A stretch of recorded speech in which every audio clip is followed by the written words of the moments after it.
Numa cidade dos Estados Unidos, uma mulher dá instruções à sua filha sobre o que fazer e com quem ficar, se ao voltar da escola, ela não encontrar mais a mãe em casa. Numa escola, uma professora pensa em como proteger as crianças caso agentes do governo apareçam tentando levá-las para algum lugar distante. Ela procura palavras para orientar essas crianças e dizer que tudo vai ficar bem, mesmo sem saber se tudo realmente vai ficar bem. Um casal no mesmo país abandona a ideia de ir para o hospital e um senhor desiste de ir para a igreja. E o que elas têm em comum? São todas imigrantes, sem documentos. E agora são o principal alvo do país onde moram, onde o clima é de terror e perseguição. This is a tough one. We're going to end up with the largest deportation.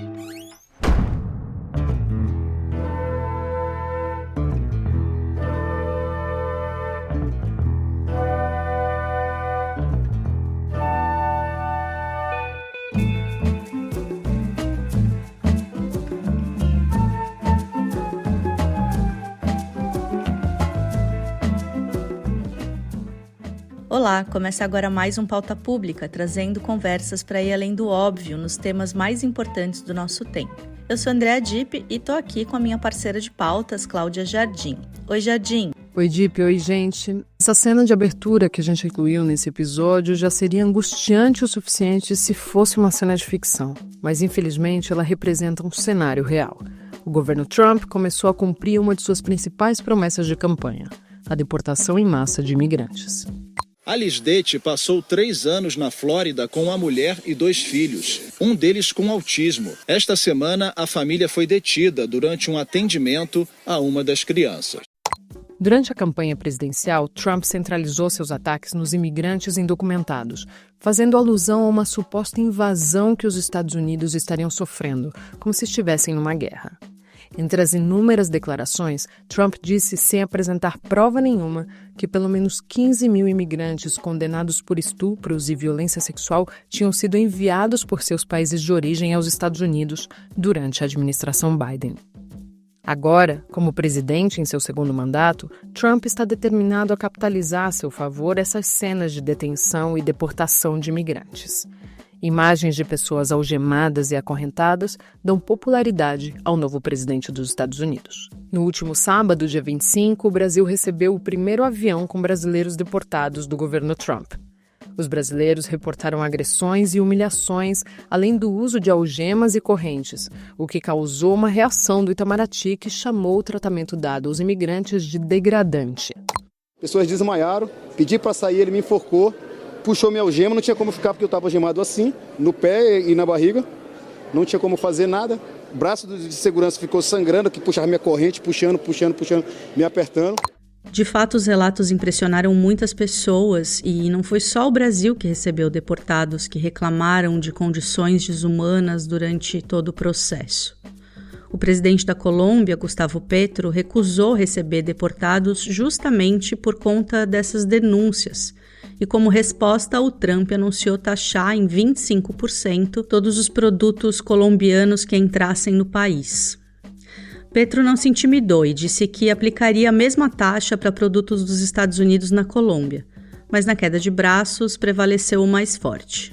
No fim, a Colômbia aceitou receber os deportados se os Estados Unidos garantissem condições adequadas para os imigrantes e as prometidas sanções fossem anuladas.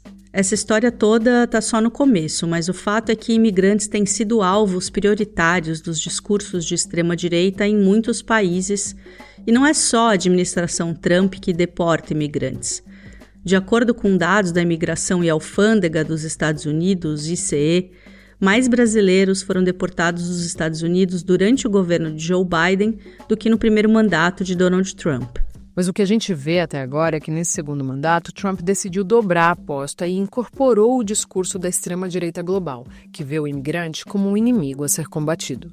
Que interesses estão por trás dessa política e quais as consequências para o mundo? Para a gente se aprofundar nesse tema hoje, o Pauta recebe Gabriele Oliveira, professora de Educação e Imigração na Universidade de Harvard. E antes da gente começar, eu quero te convidar para seguir e assinar esse podcast onde você estiver nos escutando e assim receber o alerta dos novos episódios. Se você quiser nos ajudar a alcançar ainda mais ouvidos interessados nessas conversas para além do óbvio, vale divulgar o Pauta Pública nas tuas redes sociais e no boca a boca. E pode deixar teus comentários também, que a gente adora saber o que você está achando. É muito importante para a gente contar com teu apoio.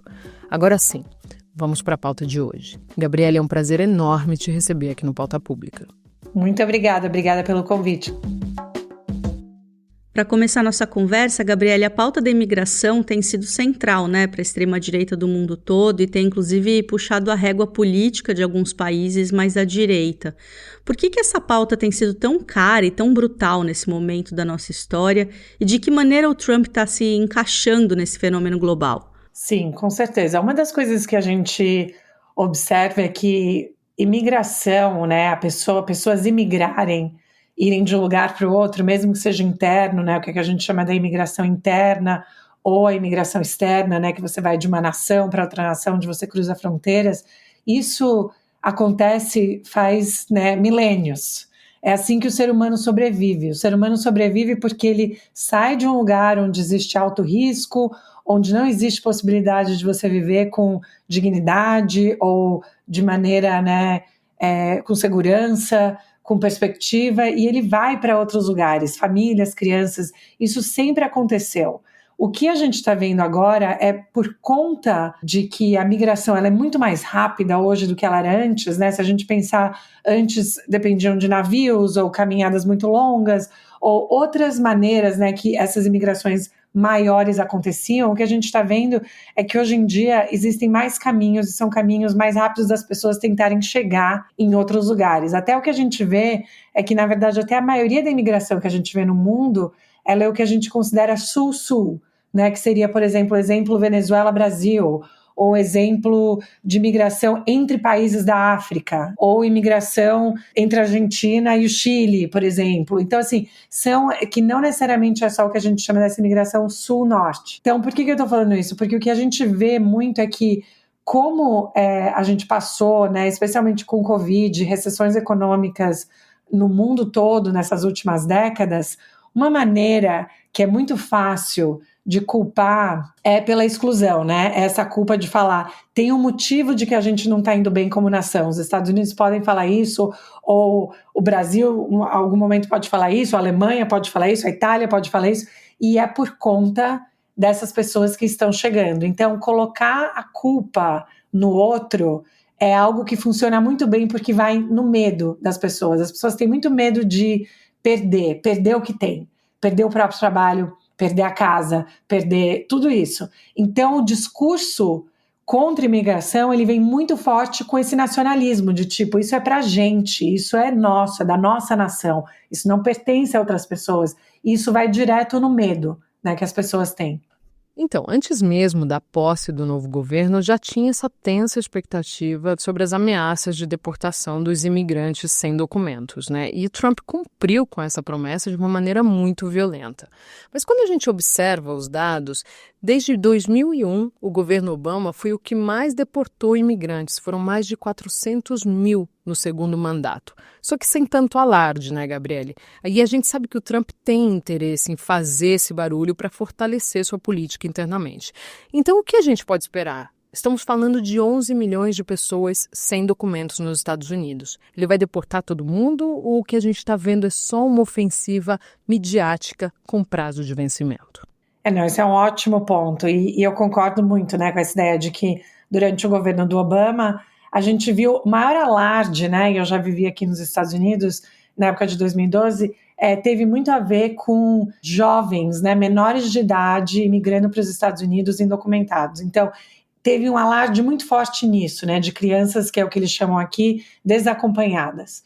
E isso aconteceu muito durante o governo do Obama, e aí a gente viu essas deportações também ocorrendo no governo dele, mas também com um foco muito grande na fronteira. Então é importante a gente olhar as deportações que acontecem na fronteira e as deportações que acontecem internas. Qual que é a diferença? Na fronteira alguém atravessou a fronteira, ou a pessoa se rendeu, ou a pessoa foi pega, atravessando, e ali mesmo a pessoa vai para um juiz que está no Arizona ou que está no Texas, e ali mesmo já recebe a ordem de deportação, e aquela deportação acontece sem nem ter a pessoa ido para onde ela gostaria de ir, qual fosse o destino, né? Nova York, Chicago, aqui em Boston.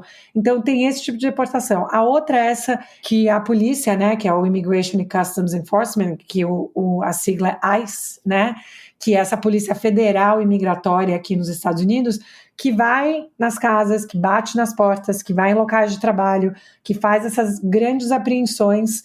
E então, assim, no governo do Obama, ele fez muita na fronteira também. Então você não vê tanto alarde, porque também não era tão visível quanto você fazer essas deportações internas. As internas, qualquer lugar dos Estados Unidos, qualquer cidade pequena que isso aconteceu, cidade grande, tem uma mídia ali que vai cobrir, né? Porque aconteceu ali.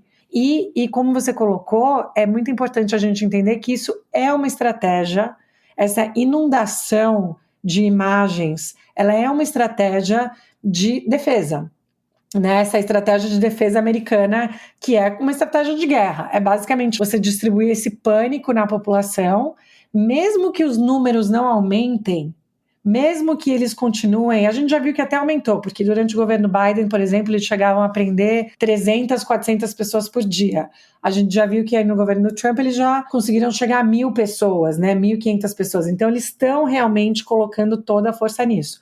Se isso é sustentável, é outra pergunta que a gente tem, porque essas prisões feitas com pessoas necessitam de infraestrutura que são prisões, né? Ou centros de detenção. Então, para onde vão essas pessoas? Então, o governo também vai ter que decidir se eles vão construir mais centros de detenção, que isso também entra nessa parte, né, da iniciativa privada, que é dona de um monte de prisões aqui nos Estados Unidos, é um mercado gigante de prisão aqui, né? Porque os Estados Unidos têm 1/4 da população encarcerada no mundo é aqui nos Estados Unidos, então é culturalmente um espaço de muita prisão para começo de conversa, mas eles vão ter que ver se a infraestrutura vai combinar com o que eles estão fazendo no dia a dia. Então isso é algo que a gente vai ter que ver se continua ou se só vai ser agora nos primeiros meses. Existe algum precedente no Brasil de uma situação assim como essa que a gente está vendo, essas deportações em massa, de maneira violenta?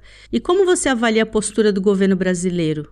A gente tem precedente de aviões, né, que já foram utilizados e muitos brasileiros já foram deportados, né, inclusive no governo Biden, muitos, né, centenas, se não milhares ali foram deportados. O que a gente vê é que a Polícia Federal Migratória, ela tem maneira de fazer essas deportações. Ela pode ser sem acompanhantes, que pode ser em um voo comercial. Eu já fui para o Brasil em voos comerciais com pessoas que estavam sendo deportadas e não dava para saber exatamente, eu só sabia porque eu estudo isso, então eu logo percebi pela logística e tal, mas pode ser que várias pessoas não soubessem que isso estivesse acontecendo. Então parecem esses voos comerciais, né? Só que essa questão de usar um avião militar para fazer essa deportação é algo desse governo, né? A última vez que o avião militar foi usado para esse tipo de repatriação foi em 2021, tirando pessoas do Afeganistão e trazendo para os Estados Unidos, ou fazendo esse repatriamento. Então, essa questão de olhar um avião militar com não só a Polícia Federal Imigratória, mas com soldados, né, armados lá tudo, isso visualmente é diferente. Também o que a gente sabe é que na maioria dos voos que a Polícia Federal Migratória Americana faz, normalmente eles retiram as algemas 20 minutos antes do pouso. Então, a gente ter visto, né, essas pessoas descendo algemadas em território brasileiro me chamou a atenção, né? Então, eu acho que o que isso envia, o sinal que isso envia é, primeiro, que realmente, né, o governo americano não liga se o governo brasileiro vai ficar revoltado ou não com qualquer questão dos direitos humanos. Porque para o governo americano, como que eles enxergam essas deportações? Eles estão vendendo como isso são criminosos que merecem serem deportados. Primeiro dia nós chegou, nós já ficou detido. Eu nunca fiquei preso no Brasil, nunca tem nada de passagem. Eu acho que a postura do governo brasileiro na recepção desses imigrantes é uma postura que é o que a gente espera, que foi o que a Colômbia fez também, que foi o que o México fez, de dizer, recebemos de braços abertos, queremos, né, ajudá-los, queremos, enfim, tudo isso. Agora, o que eu acho que não vai funcionar necessariamente é tentar qualquer retaliação contra os Estados Unidos, porque a gente já viu o que a Colômbia tentou e não deu certo né? Assim, só foram algumas horas, né, de um bate-boca que depois acabou. Então, eu acho que o que vai perigar é que o Trump ele não tem problema de falar: você não gostou disso, você está reclamando de mim? Tarifa. Você não gostou do que eu fiz e agora você vai falar mal de mim? Tarifa. A economia, no final, ela fala mais alto, ela dita muito mais as ações do que realmente um foco em violações dos direitos humanos, né? Isso não só no Brasil, mas a gente vê isso com vários países também que têm esse relacionamento com os Estados Unidos. Mas o Brasil poderia ter tido uma postura mais firme? A postura do Brasil, eu acho que está correta no momento, né? Especialmente porque a gente viu um voo chegando dessa maneira. A maior preocupação, eu acho que de tudo isso, foi que nesse voo militar houve muitos problemas, né? Inclusive, as entrevistas que a gente vê com os brasileiros que foram nesse voo, o maior medo deles nem era tanto a deportação, mas muito mais o medo desse avião dar problema e eles morrerem nesse avião. O plano inicial era que o voo fosse direto para Minas Gerais, mas a aeronave teve que pousar em Manaus para fazer um reabastecimento. Já em solo brasileiro, foi identificado um defeito no sistema de ventilação e o voo foi cancelado. Eu acho que o Brasil aí acabou indo por esse lado, de falar: a gente está aqui para assegurar que vocês estejam bem, que vocês estejam sendo bem tratados, bem recebidos e tudo isso. Essas deportações, elas sempre ocorreram em voos, né? Voos sempre chegaram não só no Brasil, mas em vários países da América Latina, e muita gente já falou sobre as violências que acontecem nesses voos. Tem uns jovens ali que eles foram agredidos, tem as marcas de agressão, tem tudo. Não só necessariamente a violência mais aberta, né, que a gente vê que realmente é empurrões e socos, esse tipo de coisa, mas assim, determinar quando as pessoas podem tomar água, determinar quando as pessoas podem ir ao banheiro, determinar quem recebe atendimento médico no voo ou não, determinar também quem fica algemado e quem não, porque normalmente pais e crianças não estão, né, algemados e acorrentados. Então, assim, tem várias questões que ficam meio que à mercê de quem está lá nesse voo, né? Mas sempre isso foi reportado. Mas, de novo, o que eu acho importante ver é que para os Estados Unidos isso não é um problema, porque o jeito que eles estão colocando essa narrativa é, mesmo quando o Trump assinou, né, os decretos no dia da posse dele, o que ele ativou ali foi: estamos sofrendo uma invasão. Então, precisamos agir como se isso fosse uma guerra, porque é uma invasão, estamos sendo invadidos. Então, tudo que vier com isso, deportações, aviões militares, a polícia batendo na casa, carregando pessoas, algemando pais, avós, enfim, indo em escolas, em igrejas, tudo isso vem junto com esse apetite que não só o governo tem, mas os eleitores do Trump elegeram imigração como um dos dois assuntos mais importantes para eles, imigração e economia, né? Então, essa questão da imigração, eles vão querer colocar isso na mídia o quanto possível. Os governos democratas, apesar de fazer, não queriam esse tipo de mídia para eles, evitavam esse tipo de mídia. E eu sempre falo, né, que está no DNA desse país ter políticas imigratórias que são restritivas, que excluem, que complicam, né, a vida das pessoas, sem ter maneiras de conseguir o status legal, né? Uma das coisas que a gente escuta muito é muitas pessoas, inclusive imigrantes aqui nos Estados Unidos, falarem: mas tá certo, não é para vir mesmo. Se vieram de maneira não autorizada, tem que ser deportado mesmo, porque é crime. Tinha que ter vindo pela maneira legal. Essas maneiras, elas não existem do jeito que a gente imagina que elas existem, né? Como foi falado, a gente tem 11 milhões de pessoas aqui nos Estados Unidos indocumentadas que moram aqui nos Estados Unidos, em sua maioria, há mais de uma década. Quer dizer, elas pagam impostos, na sua maioria, elas são parte produtiva da economia. Essa ideia de você colocar todo mundo na mesma narrativa, essa conta não fecha, né? Não fecha do ponto de vista econômico, não fecha do ponto de vista logístico. Em algum momento, eu não acho que isso vai acontecer agora, porque o apetite está muito alto, mas eu acho que em algum momento, dependendo das imagens vistas, podem ser que mais pessoas falem: calma, a mão está muito pesada nisso. Gabriele, você que está aí nos Estados Unidos, o que você está vendo? A perseguição, eu tenho essa impressão, né, que tem raça e cor. É assim mesmo? Ou os indocumentados russos também estão tensos?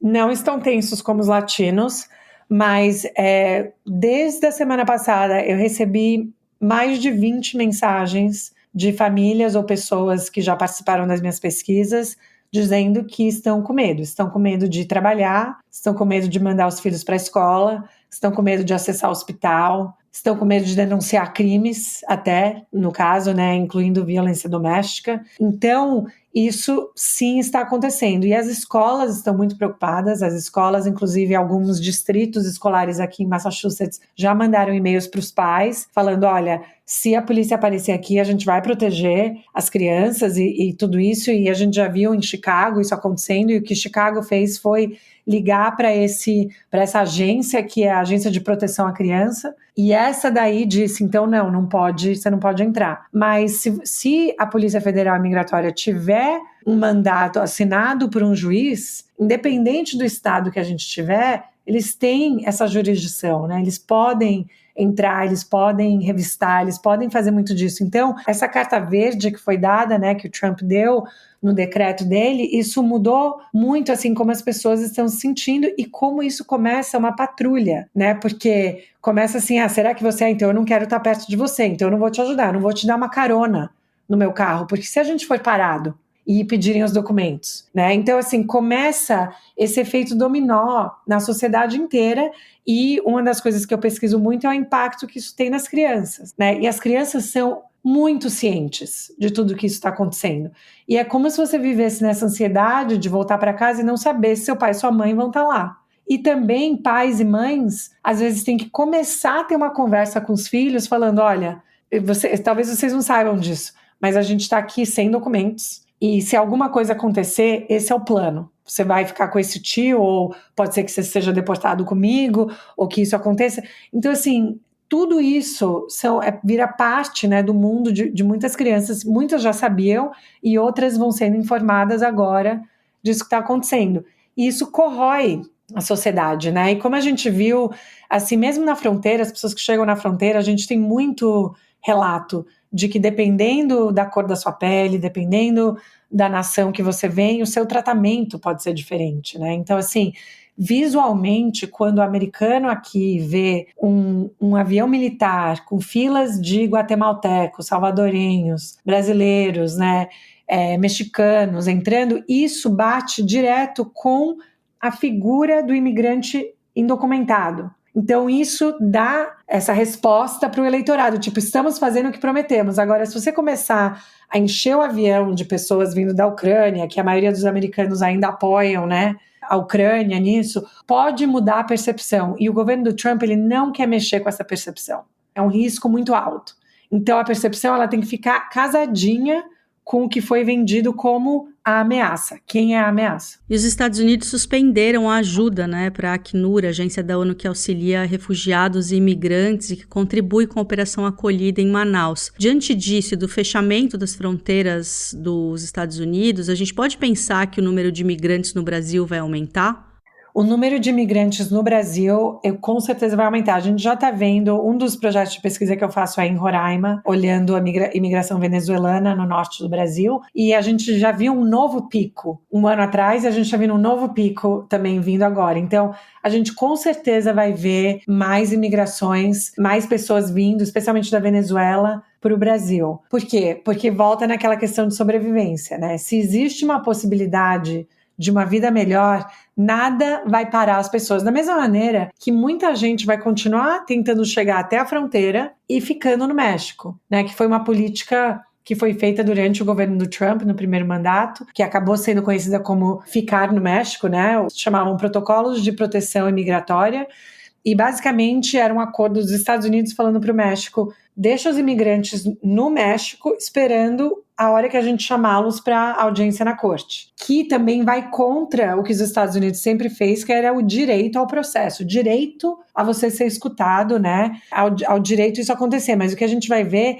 é que as pessoas não vão parar de imigrar, as pessoas não vão parar de tentar achar caminhos para terem uma vida melhor. Não tem muro que seja construído, que evite que pais e mães tentem, que cuidadores tentem dar uma vida melhor para os seus filhos. Isso é algo que talvez a gente, eu, vocês aqui, pra gente é óbvio, né? Como que a gente não tentaria uma vida melhor se a gente puder fazer isso para dependentes, para nossos dependentes? Então, por que a gente não esperaria isso de imigrantes também, né? Então, isso é algo que vai começar a acontecer. Mas a mensagem que está sendo passada é para nem tentar chegar na fronteira americana. Especialmente porque também, não só o apoio ao Acnur, né, eles resolveram retirar, mas o programa de refugiados dos Estados Unidos, ele também foi colocado em pausa. Então, isso também era um problema. Tinha mais de 30 mil pessoas com agendamentos aprovados já. Né? Tem pessoas que estavam esperando para sair, por exemplo, de Serra Leoa, na África, ou do Afeganistão, que já passaram por um monte de processos de veto para elas poderem vir para cá. E essas também foram paradas, não são mais autorizadas a entrar. Então, tudo isso vai gerar crises regionais, né, de países que estiverem mais perto para as pessoas tentarem ir. Oi, gente, Estela Diogo aqui, produtora do Pauta Pública. Tá na hora daquele lembrete para você apoiar o jornalismo independente. Com o retorno da extrema-direita ao poder nos Estados Unidos, mais do que nunca, precisamos de você para seguir fazendo este trabalho de interesse público. Estamos na linha de frente revelando o impacto de políticas que desrespeitam os direitos humanos e já nos preparando para o que vem por aí nas eleições presidenciais de 2026. Então acesse apoie.apublica.org e saiba como se tornar uma pessoa aliada da agência pública. A diferença do Brasil, o México e a Colômbia rejeitaram esses voos militares, né? E o Trump decidiu dobrar a mão do governo colombiano, rompeu relações e estabeleceu sanções econômicas. Aí logo depois a Colômbia voltou atrás e o Trump também retrocedeu e ficou nessa. Gabriele, pensando que todos esses países fazem parte da Organização Mundial do Comércio, né, a OMC, como ficam as regras que foram estabelecidas ali no acordo? Porque o que estamos vendo são os Estados Unidos ameaçarem com sanções e incremento de tarifas para forçarem os países a aceitarem decisões unilaterais sobre a questão da imigração. Como fica tudo isso do ponto de vista legal? Essa é uma ótima pergunta e um ótimo ponto, né? Teoricamente, esses tratados servem para isso, né? Para não deixar com que essas coisas aconteçam. Mas a questão principal é que a soberania nacional, ela fica acima, né, desses tratados. E os Estados Unidos já falaram disso, já falaram que eles não têm problema nenhum em romper com tratados, eles não têm problema nenhum, porque eles não esperam que isso tenha nenhuma retaliação para eles que seja significativa. Talvez a retaliação mais significativa para eles é a relação Estados Unidos-China, né, que existe uma dependência muito grande, então ali tem sim, é quase que uma guerra fria em termos de você vai escalando, vai aumentando para ver quem põe mais tarifa, quem faz isso. Mas os Estados Unidos com a América Latina continua com uma mentalidade muito parecida, né, ali dos anos 60, 70, 80, que era uma questão de meio que olhar e falar, é um quintal maior, né, mas a gente não tem medo e vocês precisam da gente, né? Os Estados Unidos falando para o Brasil, vocês precisam muito mais da gente do que a gente de vocês. Então, sim, os tratados, teoricamente, eles não devem ser rompidos, mas a soberania nacional, ela é maior, né, especialmente na conduta americana, do que qualquer tratado bilateral ou multilateral. E os Estados Unidos já avisaram, né, que eles querem romper com tratados econômicos como NAFTA, eles não têm medo de fazer isso. E uma coisa interessante de pensar é que muitas das tarifas, né, que, por exemplo, o governo do Trump colocou no primeiro mandato contra a China, o governo do Biden manteve, né? Então, assim, não é só de um governo para o outro que faz isso, é o modus operandi do país mesmo, de falar, eu não tenho medo de políticas unilaterais. Inclusive a presidente do México até falou disso, ela falou, olha, todas as políticas migratórias até agora que estão vindo são unilaterais. Os Estados Unidos que estão decidindo, a gente está aberto, a gente quer conversar, a gente quer ver como construir pontes e tudo isso, mas essas políticas até agora são unilaterais. É isso que os Estados Unidos vão fazer. Eles vão viver de políticas unilaterais nesse governo, que algumas herdadas, continuadas, algumas são novas, mas com essa ideia de que América para os americanos, América primeiro, e esse moto, né, ele vai ilustrar todas as decisões econômicas, de sair de contratos, de sair de tratados, né, já avisou que vai sair do Acordo de Paris, todas essas coisas ele já está avisando que tanto faz Porque o que pode acontecer? Retaliação? Eles não estão preocupados com essas. Então, é isso que move a maioria dos países a se manterem e obedecerem esses tratados, é o medo da retaliação. Pois é, eles seguem rompendo tratados, inclusive com relação às pessoas trans e à comunidade LGBTQIA+, né? Isso também. E assim, se a gente cruzasse, né, se a gente fizesse um diagrama e a gente cruzasse a população imigrante e a população LGBTQ e mais, né, e tudo e junto, você vê que ainda é uma população, uma das mais vulneráveis, né, que a gente vai ver nisso, assim, em tratamento, em tudo isso. Então a gente está vendo que são esses ataques vindo de novo, indo ao que as pessoas têm medo. A maioria dos anúncios que o Trump fez durante a campanha dele focaram em pessoas trans. É uma minoria nos Estados Unidos, né, uma população, mas enfim, ele foi direto nisso, porque com a imigração e com essa questão para ir no medo do que isso pode representar para o eleitorado dele. E, Gabriele, como fica a diplomacia brasileira nisso tudo? O Brasil pode ter uma postura mais firme de defesa dos direitos desses imigrantes sem correr o risco de ser retaliado? Eu sempre, independente do governo no Brasil, eu sempre admirei muito o Itamaraty em termos de conseguir manter a calma e a calma diplomática em momentos muito complicados. Mesmo que às vezes até se separando de quem é o presidente no momento, mas conseguindo manter aquele respeito internacional do que é o órgão. Eu imagino que a diplomacia, ela vai falar mais alto, né, nesse momento. Eu acho que o que a gente vai ver são essas demonstrações na mídia e essas falas, né? Então, por exemplo, a ministra dos Direitos Humanos, que foi receber os imigrantes chegando, falando, olha, a gente está aqui, a gente quer recebê-los, mas ali em nenhum momento, naquele vídeo, a gente viu a ministra falando porque os Estados Unidos são terríveis e eles são do mal, e não sei o quê. Não, então mantendo o foco de que a gente vai fazer a coisa direito aqui, e é o que a gente pode se responsabilizar, né? Então eu imagino que seja isso. Eu ainda acho que o Brasil é um país muito importante para os Estados Unidos, especialmente porque tem muita gente migrando da América do Sul, né, para os Estados Unidos. Então se o Brasil começar a absorver mais esses imigrantes, isso pode ser algo que os Estados Unidos vejam como positivo, né, porque aumenta a segurança para eles e diminui a quantidade do fluxo. Então isso pode acontecer, mas eu acredito que a diplomacia ainda vai ser a mais importante por essa questão econômica mesmo, assim, é a conta na ponta do lápis de ver. Mas eu ainda acho que a gente vai ver muitos protestos disso. Eu acho que a visão do brasileiro vendo as pessoas acorrentadas descendo do avião pegou um aspecto que a gente ainda não tinha visto no Brasil. Meu sonho era de trabalhar e conquistar minha casa, né? Porque estava difícil a situação que a gente estava no Brasil. Né? Apesar da gente saber que muita gente sempre foi deportada, que essas violências acontecem muito com os outros países, Guatemala, El Salvador, México, que eu já cobri de relato disso, assim, nunca parou. E, na verdade, até os brasileiros tinham algumas vantagens de chegar na fronteira, porque era um país menos representado.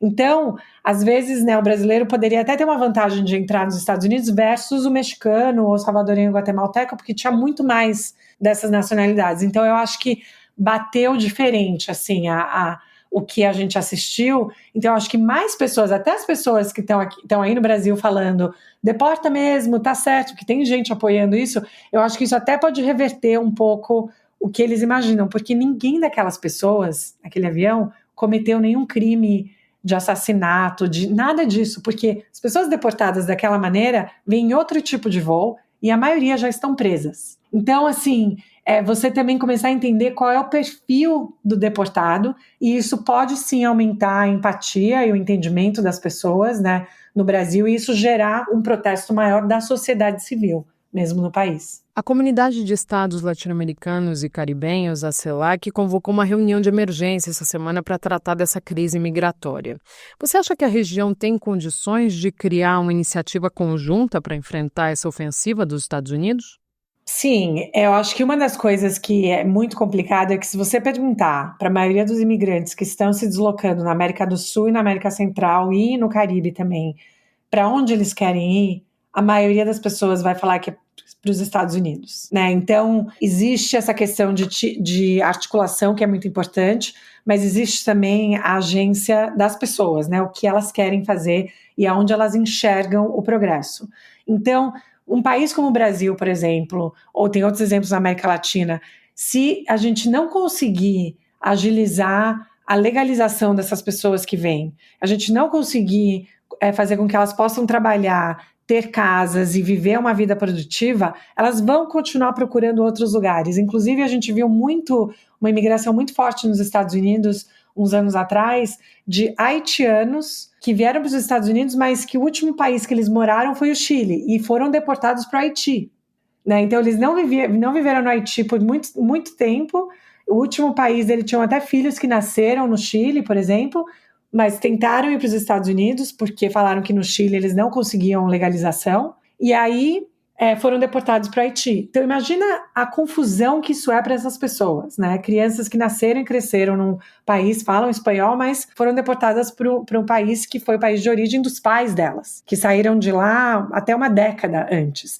Então eu acho que essa articulação ela é mais importante até para isso, para ver, ok, a gente já sabe que tem mais de 6 milhões de venezuelanos que saíram da Venezuela, a Colômbia absorveu mais de 2 milhões, né, desses. Então, assim, tem sim precedente para entender que essa movimentação está acontecendo, e o que eu acho mais importante nessa articulação é pensar o que a gente pode prover como país que recebe em termos de oportunidade para que essas pessoas possam trabalhar, porque muitos imigrantes ficam num limbo. Eles não são autorizados a trabalhar, eles não são autorizados a pegar empréstimo, eles aí não conseguem começar um negócio. E aí, às vezes, tem lugares, né, que não podem nem mandar para a escola os filhos. Então, você deixa essa população muito propensa a se mover. Então, eu acho que essa articulação é a mais importante com isso, é entender o que acontece se essas pessoas começarem uma movimentação maior na região, ao invés de ir para os Estados Unidos. Muito obrigada, Gabriele, por estar aqui com a gente no Pauta Pública numa semana tão difícil para a América Latina.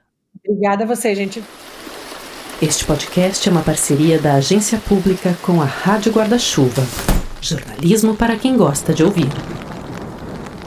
Chegou a hora da gente recomendar um programa da Rádio Guarda-Chuva para você emendar na sua playlist depois do Pauta.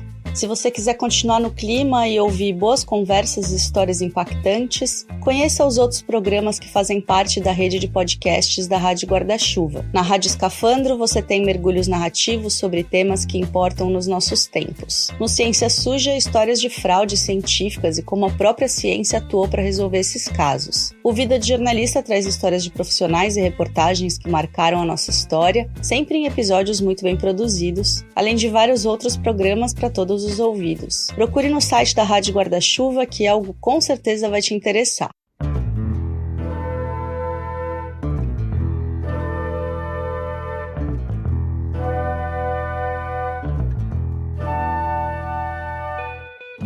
E chegamos ao fim de mais um Pauta Pública. Muito obrigado para você que ficou com a gente até agora.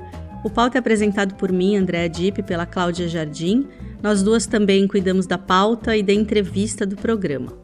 A produção é da Estela Diogo e da Analice de Lima, o Ricardo Terta quem edita e roteiriza o programa, as artes e a identidade visual são da Tainá Gonçalves, a coordenação das redes sociais é da Lorena Morgana e a publicação no site fica com a Rafaela Ribeiro.